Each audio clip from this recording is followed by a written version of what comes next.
성도 여러분, 그리고 복음사역의 동역자 여러분, 로마서 강해를 계속하도록 하겠습니다.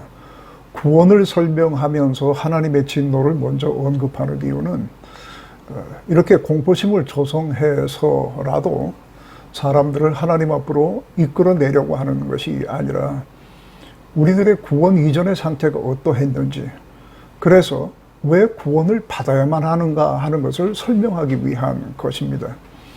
좀 더 나아가서 우리들의 삶을 보다 풍성하고 능력 있게 만들기 위해서 이러한 말을 하는 것입니다.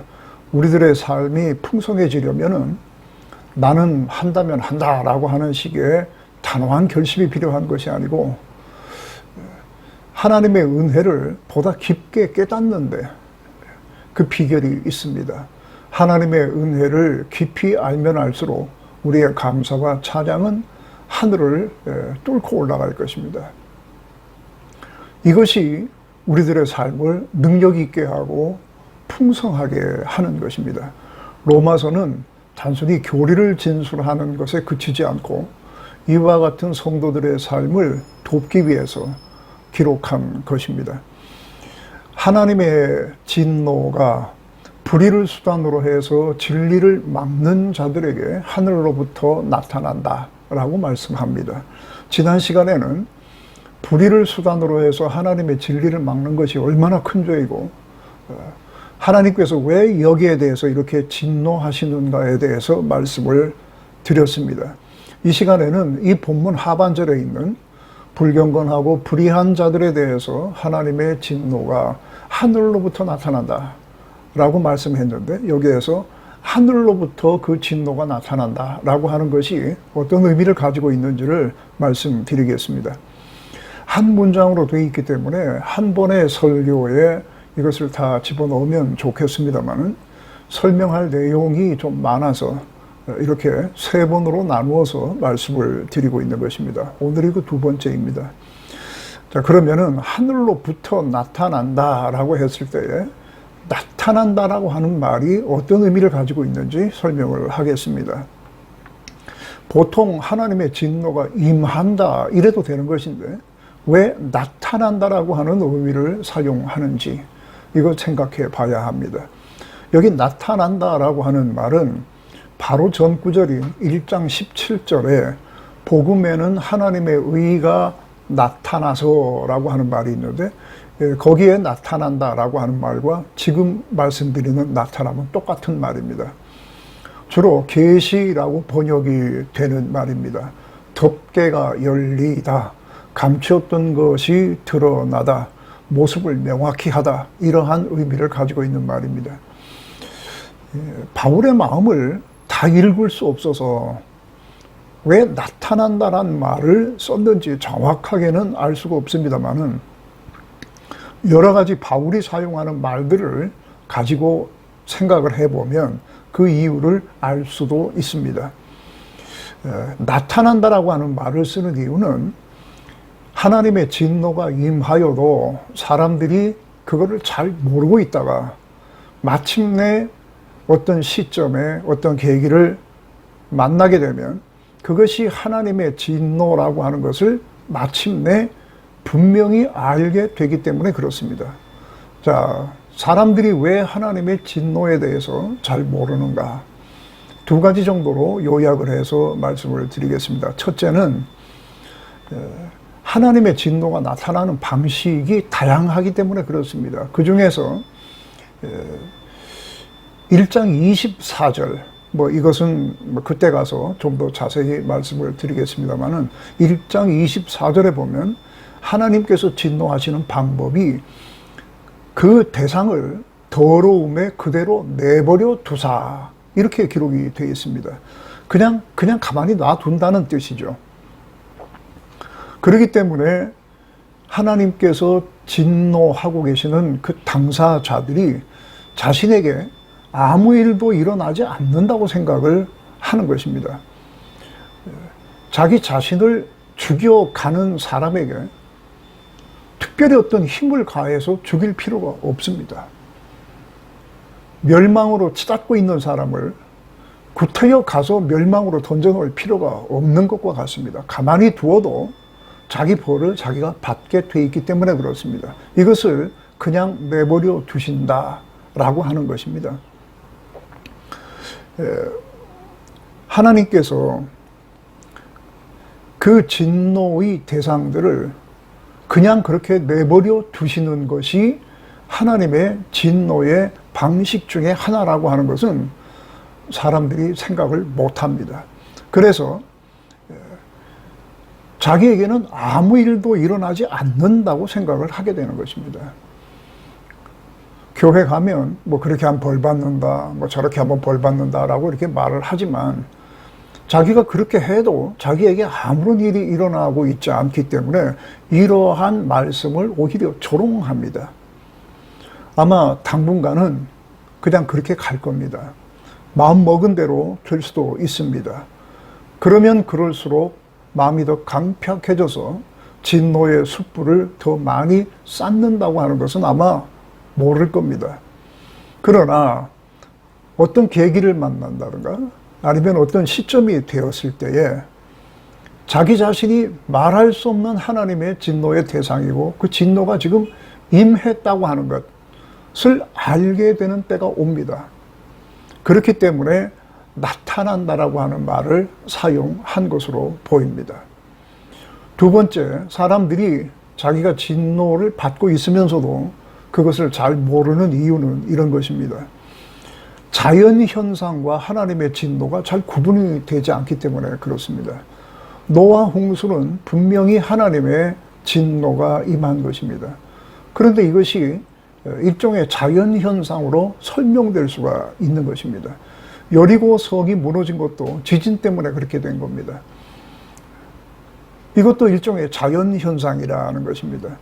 이스라엘 백성에게 있어서 여리고 성에 지진이 일어나서 성이 무너져 버린 것은 하나님께서 그들에게 큰 은혜를 베푸신 것이지만은 여리고 사람들과 그리고 가나안 종족들에게는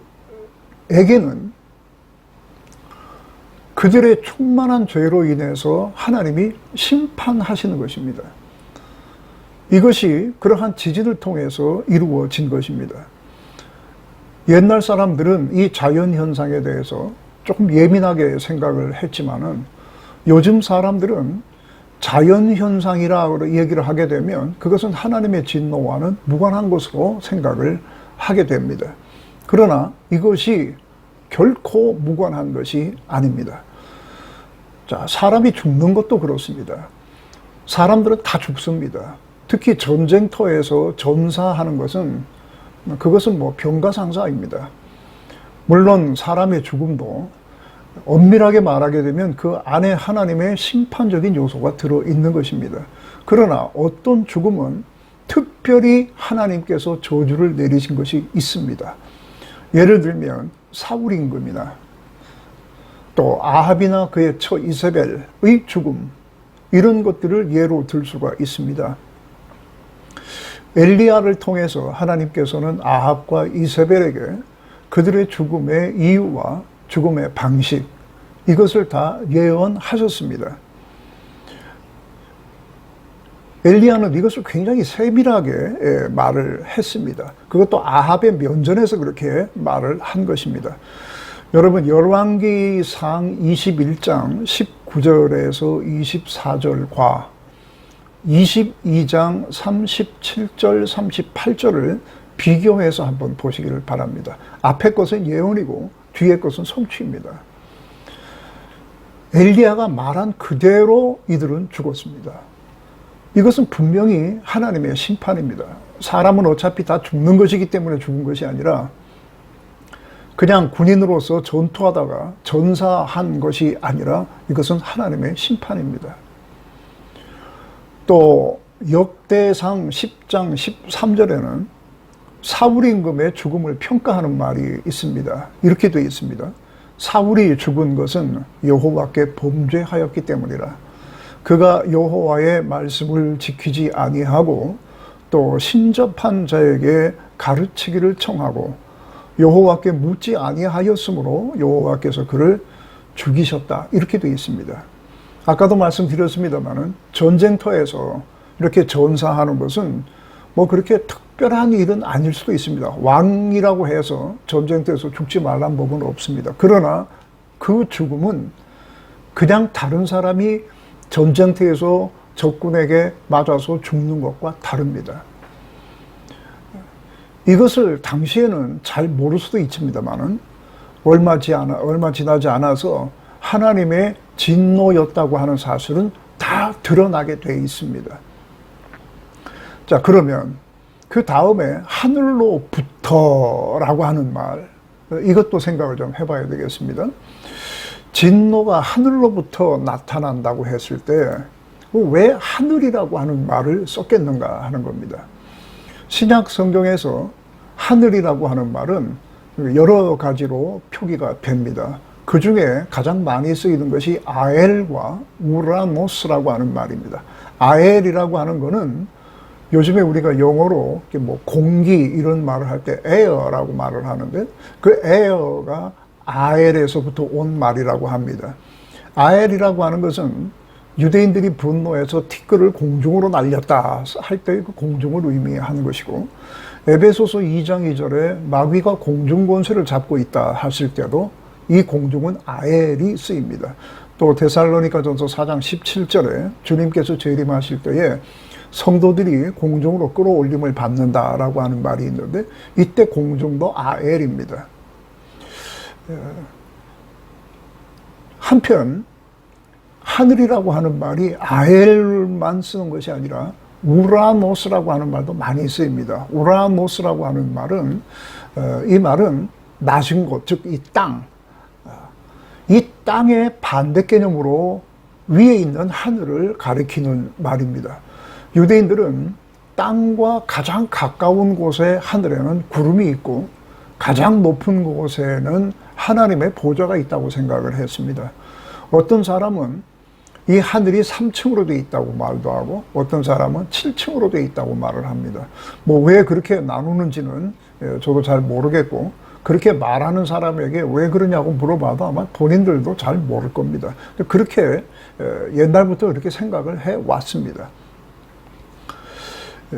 우라노스는 가장 낮은 곳부터 가장 높은 곳까지의 하늘을 다 포함하는 개념이기도 합니다만은, 그러나 우라노스는 가장 높은 곳, 하나님이 계시는 곳, 즉 하나님의 보좌라고 하는 것과 동의어로 쓰일 때가 많이 있습니다. 마가복음 1장 4절에 예수님께서 세례를 받고 물 위로 올라오실 때에 하늘로부터 성령이 비둘기처럼 내려왔다, 이런 말씀이 있죠. 이때 하늘이 우라노스입니다. 하나님의 보좌가 있는 곳, 하나님의 통치가 실현되는 곳, 통치의 출발점, 뭐 이런 것을 말하는 것입니다. 약간 의외이긴 합니다만은 주님께서 공중에 나는 새를 보라 이렇게 말씀하실 때에 새가 나는 공중은 아엘일 것 같은데 주님께서 말씀하실 때는 이것도 우라노스를 쓰셨습니다. 만약에 그 새가 그냥 창공을 날아다니는 여러 조류 중에 어떤 것, 그저 그 조류 그 자체만 말했다면은 아엘이라고 하는 말을 썼을 것 같은데, 이때는 한낱 미물에 지나지 않지만은 하나님의 보호와 인도를 받는 대상으로서의 새를 나타내기 위해서 우라노스를 쓰지 않았는가 생각이 됩니다. 우라노스는 이런 방식으로 쓰이는 말입니다. 자, 그러면 하나님의 진노가 하늘, 즉 하나님의 보좌로부터 나타난다, 이렇게 말을 했을 때에 바울 당시 사람들은 이것이 낯설지 않은 말이었을 것입니다. 우리들은 아무래도 이것이 조금 거리가 좀 이렇게 있는 말입니다만, 그렇게 느껴지는 말입니다만은 당신 그렇지 않았을 겁니다. 바울 당시에 로마 황제가 진노를 발하여 어떤 대상을 징벌할 것을 명령하게 되면 로마 제국의 통치권이 미치는 영역 안에서는 그 대상이 보좌에 가까이 있든 멀리 있든 반드시 그 벌을 받았습니다. 로마처럼 넓은 지역을 통치하는 제국은 어쩔 수 없이 법을 엄격하게 시행해야만 합니다. 그렇지 않으면 구석구석까지 통치를 할 수가 없습니다. 하나님의 나라는 넓은 것은 물론이고 그 경계가 없습니다. 로마는 아무리 넓어도 경계가 있습니다만은 하나님의 나라는 경계가 없습니다. 이 세상 모든 것이 하나님의 것이고 하나님의 통치는 모든 것에 미칩니다. 그러므로 하나님께서 진노하시게 되면은 어디로 도망갈 곳도 없습니다. 피할 방법도 없는 것입니다. 이러한 의미에서 보좌라고 하는 말, 하늘이라고 하는 말, 이런 말을 사용한다고 봅니다. 그리고 또 하나는 그 하나님의 진노의 출처가, 이것은 사람들의 의견에 따른 것이 아니라고 하는 것을 보여주는 것입니다. 사람들이 모여서 정한 법이라고 하는 것은 분명히 당시에 정치, 사회, 문화적 배경을 갖습니다. 그래서 이 배경이 다르면 법도 달라집니다. 각 나라의 법마다 공통점도 있습니다만은 다른 점도 많이 있습니다. 왜 그런가 하면 서로 그 삶의 배경이 다르기 때문에 그렇습니다. 또 인생관이나 세계관이 다르게 되면 이 법도 달라집니다. 여기서 죄인이 저쪽에 가면 영웅이 될 수도 있습니다. 그렇게 다릅니다. 그런데 하나님의 진노는 이러한 어떠한 배경을 가지고 사람들이 만들어 놓은 법에 따르는 것이 아니라 출처가 하나님의 보좌다. 절대적으로 의로우신 하나님에게서부터 나온 것이다 라고 하는 말을 강조하는 것입니다. 이것은 어떤 경우에도 변하지 않습니다. 철학이 다르다고 해서 달라지는 것도 아니고, 세계관이 다르다고 해서 달라지는 것도 아니고, 삶의 배경이 다르다고 해서 달라지는 것도 아닙니다. 그리고 그 집행이 누구에게 선택적으로 임하는 것도 아닙니다. 모두에게 그렇게 임합니다.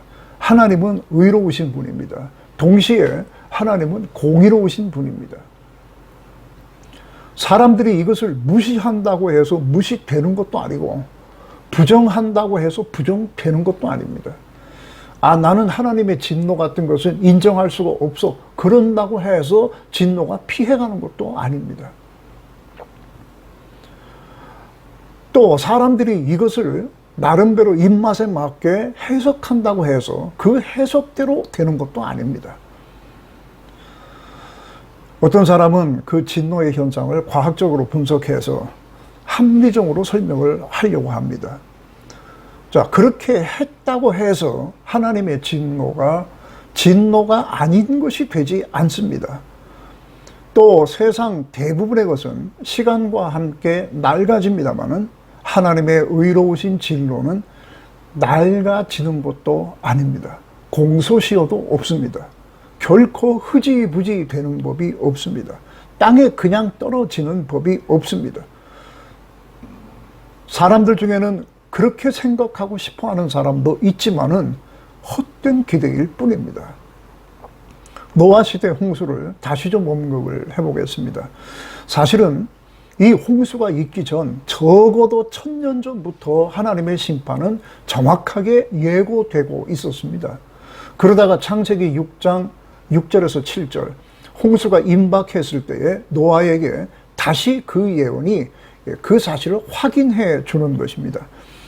여러분 잘 아시는 대로 성경이 소개하는 사람 중에 가장 오래 산 사람이 무두셀라입니다.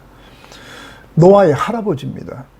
무두셀라는 969세까지 살았습니다. 창세기 6장 11절에는 노아가 600세 되던 해에 홍수가 일어났다고 말을 합니다. 그런데 창세기 5장 족보를 자세히 보게 되면 참 놀랍고도 기가 막힌 얘기가 기록이 되어 있습니다. 무두셀라, 즉 노아의 할아버지 무두셀라가 182세에 노아의 아버지 라멕을 낳습니다. 그리고 노아의 아버지 라멕은 187세에 노아를 낳았다고 기록을 하고 있습니다. 그러니까 무드셀라가 369세 되던 해에 노아가 태어난 겁니다. 노아가 600세 되던 해에 홍수가 났다고 하는데 그때가 무드셀라가 969세가 되는 때입니다. 여러분, 무드셀라라고 하는 사람의 이름의 뜻은 그가 죽은 후에는 심판이 온다라고 하는 뜻입니다. 히브리 이름들은 서로 여러 가지 이 말들이 이렇게 합해진 것이기 때문에 그것이 무슨 뜻인지 알기가 참 쉽지가 않습니다. 그런데 이 무드셀라라고 하는 사람의 이름의 뜻은 대부분의 정통한 학자들이 이것을 그런 식으로 해석을 하고 있습니다. 그가 죽으면 심판이 온다. 이렇게 말을 하고 있습니다. 즉 그가 죽었을 때가 노아 600세 되던 해 홍수가 일어난 때입니다. 이것을 보면은 노아 홍수가 있기 전에 적어도 969년 그 이전에 하나님께서는 무드셀라라고 하는 사람의 이름을 통해서 심판을 예고하신 것입니다.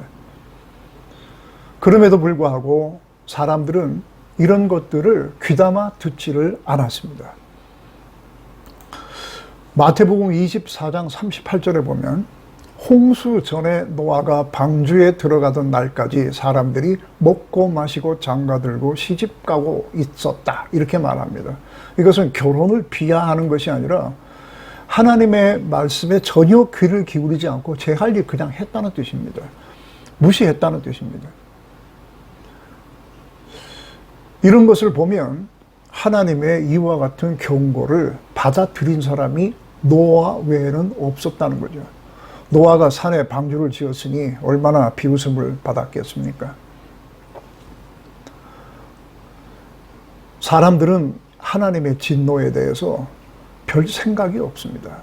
믿으려고 들지도 않고, 그리고 오죽자는 어떤 이론을 만들어내서 그 하나님의 진노에 대한 말씀을 우습게 만들어버립니다. 아주 우스갯소리로 만들어버리기를 잘합니다. 어쨌든 하나님께서는 말씀하신 대로 행하셨습니다.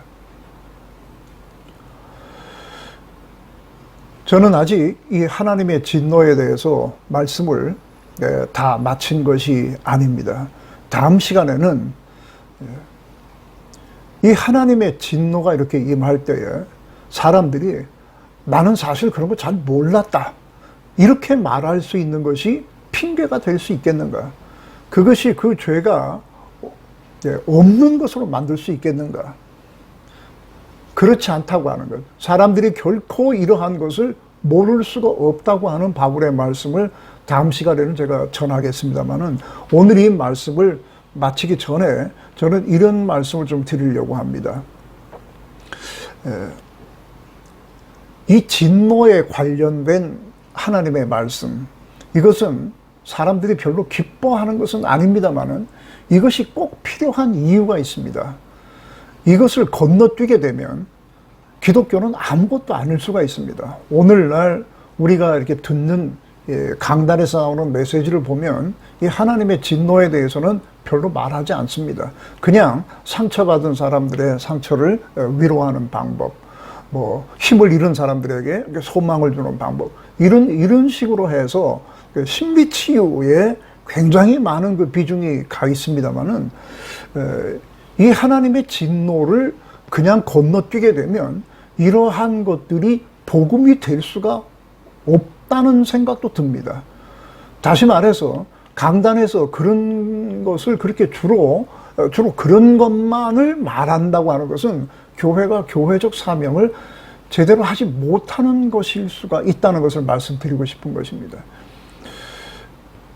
이 진노에 대한 말씀이 우리들에게 어떤 유익을 주느냐, 사람들이 듣기 싫어도 이것을 들어야 되는 이유, 또 여기에 대해서 세세하게 어느 정도 알아야 되는 이유를 두 가지로 말씀드리고 마치도록 하겠습니다. 첫째는 인간에 대한 정확한 진단, 이것이 바로 이 말씀 속에 들어 있습니다.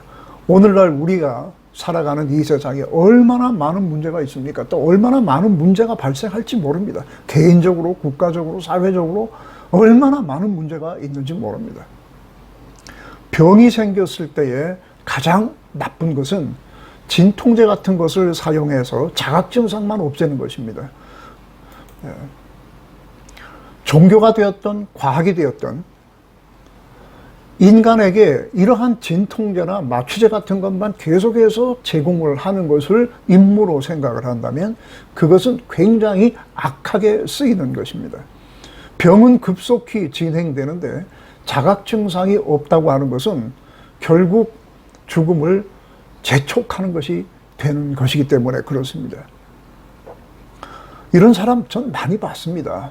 병은 진행되고 있는데 자각 증상이 없어지므로 치료의 기회를 놓치고 얼마든지 살 수 있는 사람이 죽어가는 것 많이 봤습니다. 가장 중요한 것은 정확한 진단입니다. 그리고 그 후에 이제 적합한 처방이 나와야 됩니다. 진노의 숯불은 계속 쌓이고 있는데 아주 정교하긴 하지만 간교한 이론들이 쏟아져 나오고 있고 이것은 사람들이 찾아보려고 하지 않아도 집 앞까지 배달이 되는 정보입니다. 조금만 관심을 가지고 조금만 뒤적이면 얼마든지 하나님의 진노를 우습게 만들어버릴 수 있는 이론을 접할 수가 있습니다. 이런 식으로 해서 마음 편하게 사는 것은 결코 도움이 되지 않습니다. 진노, 하나님의 진노라고 하는 것이 우리들에게 주는 두 번째 유익은 이 진노에 대한 것을 알아야 우리의 모든 것이 비로소 하나님께로 향할 수가 있게 되는 겁니다. 우리의 눈, 귀, 모든 것이 하나님께 향하려면 이 진노에 대해서 알 만큼 알아야 됩니다. 그래야 이것이 가능합니다. 복의 근원이라고 하는 것은 어디서부터 시작이 되는 것입니까? 하나님을 바라볼 때 시작되는 겁니다.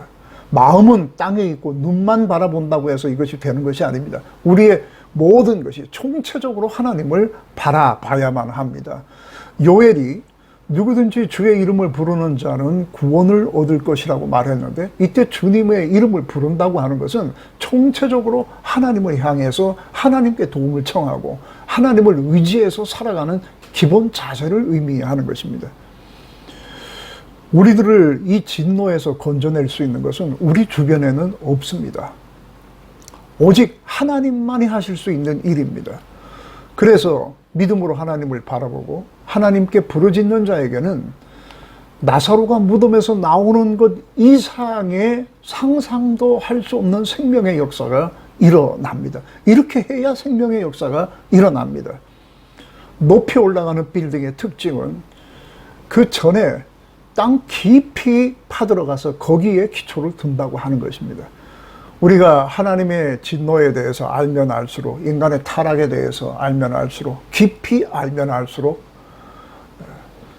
하나님의 영광은 내게 더 크게 다가오는 것이고, 그리고 우리의 삶은 더 하늘 높은 곳까지 오를 수가 있게 되는 것입니다. 이 진노의 교리를 피하지 마시기 바랍니다. 바쁘다고 해서 건너뛰지도 말고, 듣기 싫다고 해서 대충 듣지도 말고, 이 말씀이 우리들에게 주는 이 핵심의 문제를 잘 짚으셔서 아, 이것이 나였구나. 그리고 아직도 내게는 이러한 습성들이 남아있구나. 이것을 심각하게 생각하시고 주의 이름을 부르시게 되면 하나님의 치유가 시작이 됩니다. 이런 것을 건너뛰게 되면 기분만 바뀝니다. 느낌만 바뀝니다. 이런 것들을 조심하시기를 바랍니다. 비록 우리가 이 땅 위에 살지만은 하늘의 영원한 복을 누리면서 살아갈 수 있는 방법이 있습니다. 이런 것을 하나님께서 우리에게 주시기 위해서 제일 먼저 말씀하는 것이 하나님의 진노에 대한 것입니다. 저나 여러분은 바로 이 하나님의 진노의 대상이었습니다. 여기에서 하나님의 큰 은혜와 능력이 우리를 구원한 것입니다.